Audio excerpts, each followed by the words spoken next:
Shalom from Jerusalem. This is TV7's Israel at War update.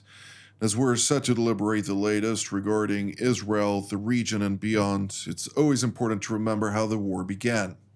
343 days ago, on October 7th of last year, the Islamist Hamas and its terror affiliates in the Gaza Strip launched an onslaught on southern Israel, declaring war by perpetrating a massacre, murdering some 1,200 mostly civilians, wounding over 4,800 others, and kidnapping 246 people, 101 of them remain in Hamas captivity to date.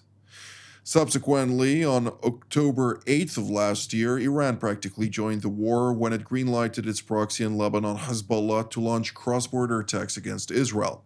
Since then, this Iranian proxy Hezbollah launched thousands of rockets from Lebanese territory into Israel, and not only Hezbollah, but additional proxies from Syria, from Iraq, from Yemen, as well as Iran proper, on the night between the 13th and 14th of April, when it launched over 300 munitions towards Israeli territory. Now, following a string of events, which included, of course, also the targeted killing of Ismail Haniyeh, even though there is no proof that Israel was behind it, according to the United States, Iran remains poised to launch an attack against Israel. And to deliberate that and much more, let's now turn to our TV7 editor-at-large, Mr. Amir Oren. Amir, last night we heard the Pentagon press secretary, Pat Ryder, Major General Pat Ryder, state that one of the aircraft carriers that was postured here in the Middle East has been called to redeploy in the Indo-Pacific. What does it mean for the region, and is this now an enough robust posture to confront Iran's threats to Israel at this moment in time? Yes, and he was asked whether another carrier task force would replace the TR, and he wouldn't say anything about future movements, but of course, this is still possible. And the Theodore Roosevelt did not go home. It went to the Pacific area, and it could readily turn back. A U-turn in the ocean is not that difficult. No traffic jams. And right now, it is, in fact, not so far away from the Persian Gulf and the Iranian targets. So I wouldn't see it as a signal that Iran is off the hook.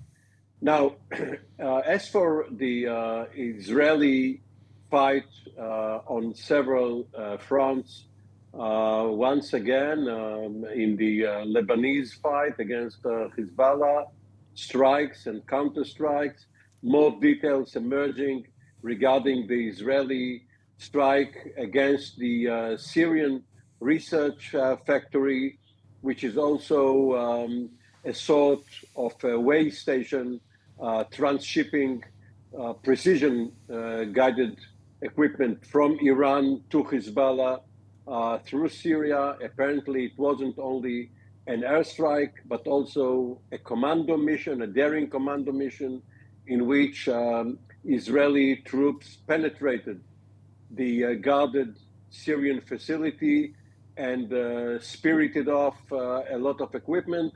There were rumors which were refuted that they also took Iranians, or at least one Iranian captive, in order to try and trade him or them for the Israeli hostages. But apparently, according to authoritative sources, this is not true. Thank you, Mr. Oren. Let's now turn to retired Brigadier General Mark Kimmett, formerly an Assistant Secretary of State for Political Military Affairs, along with additional senior positions, including in CENTCOM here in the Middle East. It's good to see you, General. I'd like to immediately ask you about if you could also expand on what Mr. Oren noted with regard to the reallocation of one of the aircraft carriers into a separate AOR, namely the Indo-Pacific. What are the implications, and what should we take into consideration from this move? And secondly, with regard to Iraq, we heard reports coming out of Baghdad, which we mentioned briefly also in yesterday's update, with regard to a 2-year time period in which Iraqi officials claimed that the United States would withdraw from Iraq elsewhere. What can you tell us about that as well? Well, let's take the second issue first. The fact remains is there are no combat troops on the ground, no combat units with a combat mission inside of Iraq. Inside of federal Iraq, outside of Kurdistan, we have a handful of troops, some at Al-Assad doing basically logistics tasks, and we have a coalition headquarters inside of Baghdad, which, like all headquarters, spends most of its time sitting in chairs. The bulk of those with the combat operation are up north, but that combat operation is in Syria.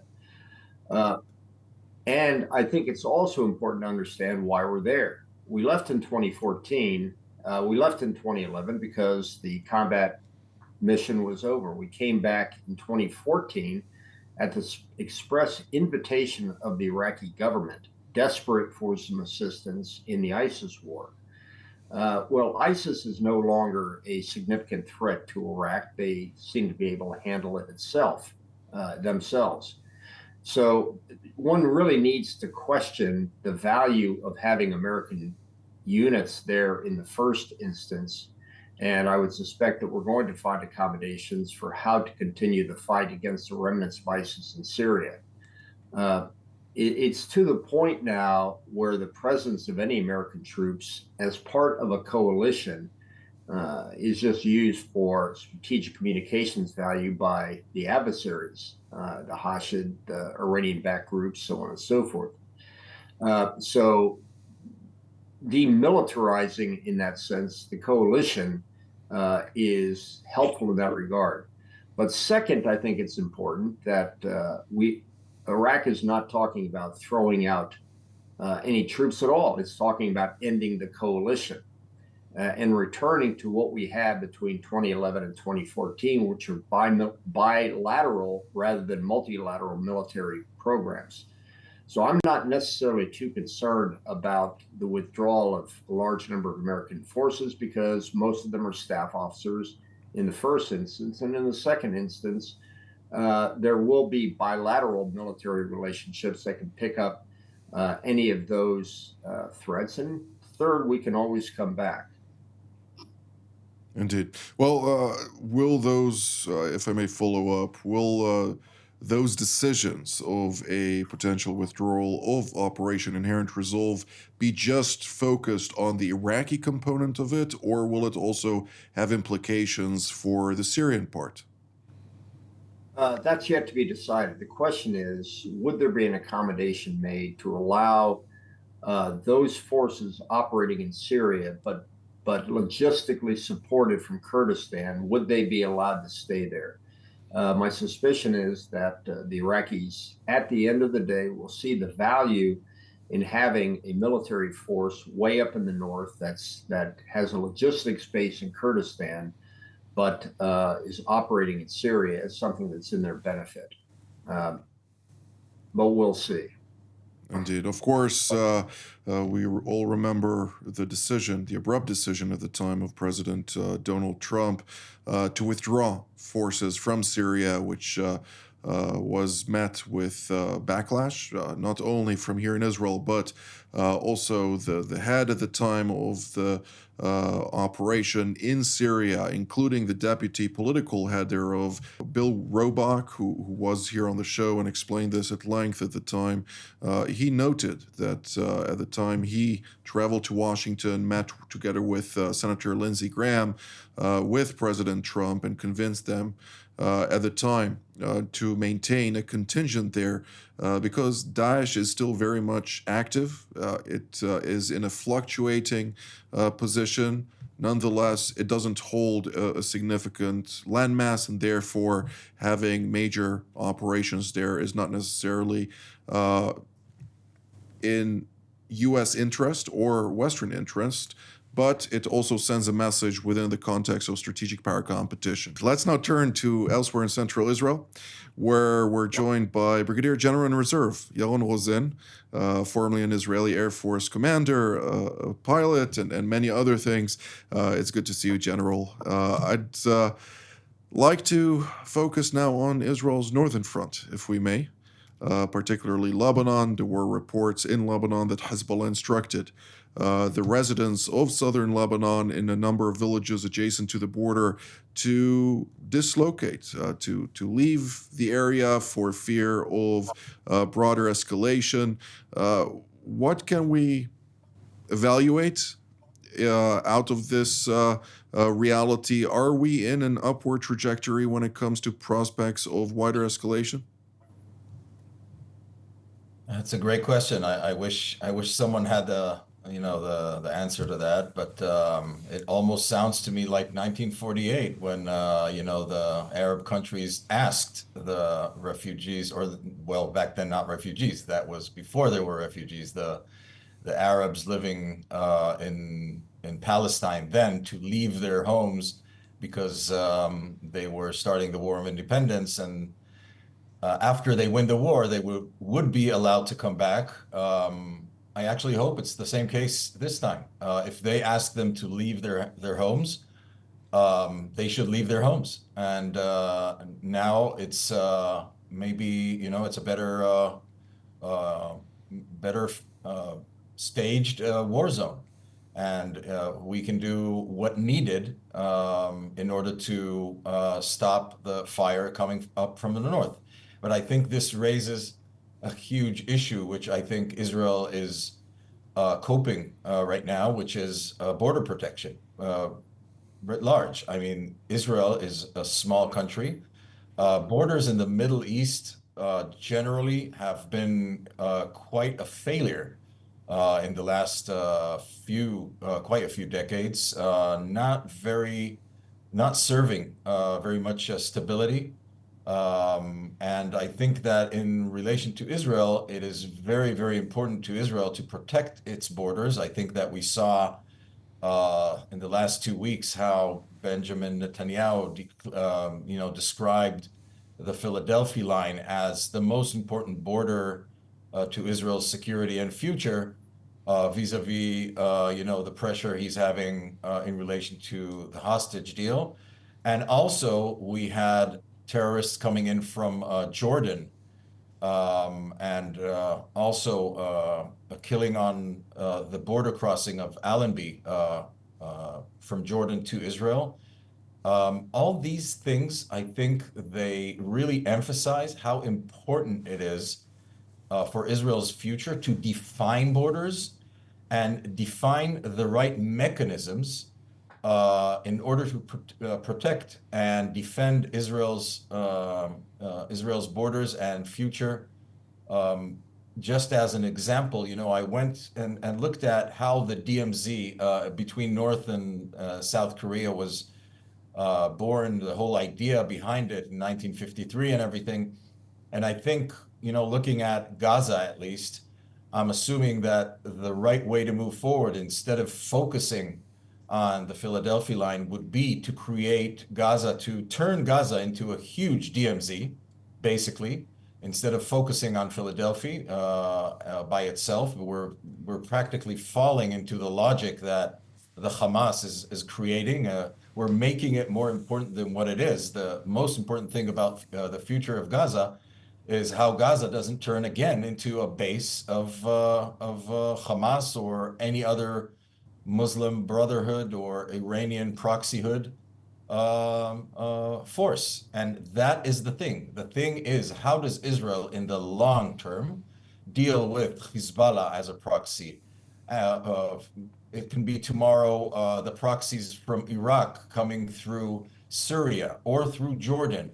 All these things, the border protection is becoming a new challenge, a very, very big challenge. And now Israel needs to build a new concept for border protection. And some of it may take shape as some DMZs or things like that should serve both sides in creating the positions, the tensions, forming these basic understandings like who can go where and when, in order for us to be able to understand who are the bad guys and who are the good guys, and defend our borders and not let the other side project power on the ground or from the air into Israel. Indeed. Thank you, General Ozen. Mr. Owen, I'd like to hear your perspective on one point with regard to Lebanon, and that is we saw the High Representative of the European Union for Foreign Policy and Security, namely Josep Borrell, visit the UNIFIL base in the south, in Akora. What can we learn from his visit there at a time when we see that this mandate has failed, not only when we're talking about the implementation of 1701, but also the bolstering and support for the Lebanese armed forces, the military there, to become the major force that can contend with any threat, foreign and domestic. It seems like they're not very successful on that front either. Well, historically, the Israeli political decision makers were for UNIFIL. And note, please, that the first I in UNIFIL is interim. This was in 1978, 46 years ago. Apparently, in the Middle East, temporary can last for a long time. But the military was never for UNIFIL. The surprise success of the sister organization, ANDOF, on the Golan Heights stems from the reality that the regime in Damascus, the Assad family, originally the father, Hafez, and then the son, Bashar, that they, for some reason, want ANDOF to succeed. But obviously, Lebanon is either too weak to help UNIFIL fulfill its mission, or Hezbollah has other designs. So the Borrell visit is not important in and of itself. It seems like part of his farewell tour, because very soon he will have to retire and will have someone else in his stead. But the whole concept of what Israel called secure and recognized borders is not what it used to be. It used to be secure from invasion. Invasion by whom? By regular armies. Swarms of, or hordes of armor columns trying to get into Israel from north, east, south, west. This is no longer the case. Now the problem is with the terrorist organizations who are adjacent to the border itself. They don't have to mess 40 kilometers from the borders, and rockets and missiles, which do not recognize borders anyway. So a new strategic concept as a basis for the relationship in the Middle East is necessary if we are to have a stabilized region. General Kimmett, I'd like to turn to Jordan and ask you, since the Hashemite kingdom seems to be in trouble. It is faced with growing challenges on multiple fronts.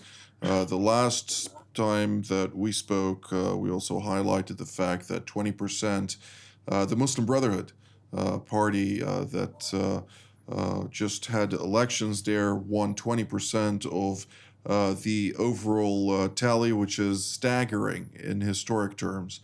And the majority of those people who support them are, of course, members of the Palestinian communities there, which make up some 77 to 80% of the entire population. Is Jordan under real threat right now? And if so, what should be done? Well, first of all, Jordan's been under threat since Black September in 1970. We in the United States that are focused on it have never felt comfortable with the situation inside of Jordan. It does have a significant U.S. military presence. It does have very significant attention of CENTCOM and has for years and years. I think we watched this situation carefully. I don't know that we are necessarily able to control the situation other than providing intelligence assets and military training to the Jordanian forces, both their regular military forces and their special operations forces, which are very, very good. Is it under threat? It's been under threat for 54 years by many accounts. So it does not seem to be any more or any less than it has been. We are concerned, or the United States is concerned about the elections that brought in the Islamists. But there is a sense that this is a temporary fact due to what's happening in Gaza right now, and their presence and their influence in parliament, particularly in a constitutional monarchy, will be limited. Indeed. General Rosen, I'd like to hear about the relationship between Israel and Jordan is obviously very good when we're talking about military to military, but when we're talking about government to government, it fluctuates with the majority being in a downward trajectory. But nonetheless, spikes of upward trajectories are always positive, and it seems that over the years, it has been able to salvage any threats to the treaty between the two countries. When we're talking about Jordan, Israel has a strategic interest in Jordan to ensure the survivability, particularly of the monarchy. And therefore, what should Israel do beyond its mill-to-mill relations? First of all, Transjordan, the original plans for the partition plan in the Middle East. Israel is part of that partition plan. That by itself, it created back then the Gordy knot between Israel and Jordan. I think that, as you mentioned, the relationship between the militaries is very strong, and it goes, the way the Jordanian forces are built with allegiance to the crown and everything related to that creates a very good ground for long-term stability. Having said that, I do see, the threat because of the changing nature of how Jordan is today. And again, the number of Palestinian civilians inside Jordan is growing more and more over the years. And it is and it will continue to shape how the crown continues to rule Jordan. I think that Jordan and Israel have a very similar challenge. Both have very, very long borders. We spoke about the challenge of border protection, and Jordan does not have yet the challenges that Israel has, because it's a different threat. Their threat landscape is different. But I think that if you look at the threat with the drugs, the drugs that are coming from the north, from Syria, and the forces that are coming from the east into Jordan to Israel, or again, drug trafficking and all these issues, and also from the south, from Saudi Arabia, all these things together create very, very similar challenges to both states. And both states understand that cooperation and collaboration in the long run serves both countries. And I think that's what keeps both nations together, even though there are very, very high tensions around what's going on in Gaza, around the Temple Mount, and whatever you want. There are enough reasons in the Middle East to always worry about. But again, very different from the strategic alliance that Israel had with Turkey back in the day, which was seen as a forever forever stable relationship. This is a little bit different. It's not the same. And I do think there is a pull. I mean, this goes back, to the days of Golda Meir and even before that. And I think that Israel and Jordan need each other. They really need each other, and not only in water agreements and military cooperation, but from a strategic standpoint, the stability of these two countries is very, very important to the stability of the whole Middle East. Thank you, General Zen. Unfortunately, that's all the time that we have for today. Nonetheless, I will highlight that we do intend to produce a panel, particularly on Jordan, and we will discuss that at length. With that, thank you, General Zen, General Kimmett, and Mr. Oren for all of your insights. I'd like to thank all of you at home as well. Until our next edition from here in Jerusalem. Shabbat Shalom.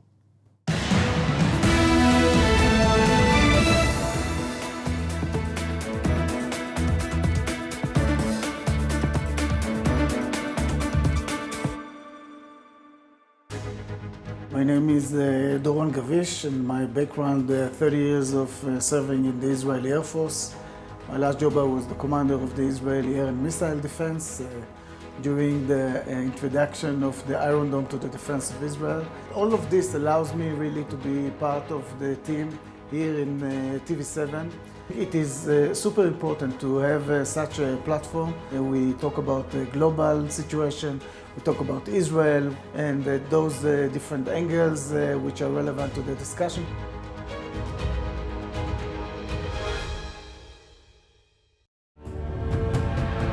The Middle East, home to the cradle of civilization, retains a reputation from time immemorial as one of the most complex, conflict-ridden regions of the world. A cluster of nations, religions, powers, and influences, Mideast intricacies pose conundrums to even the most astute individuals.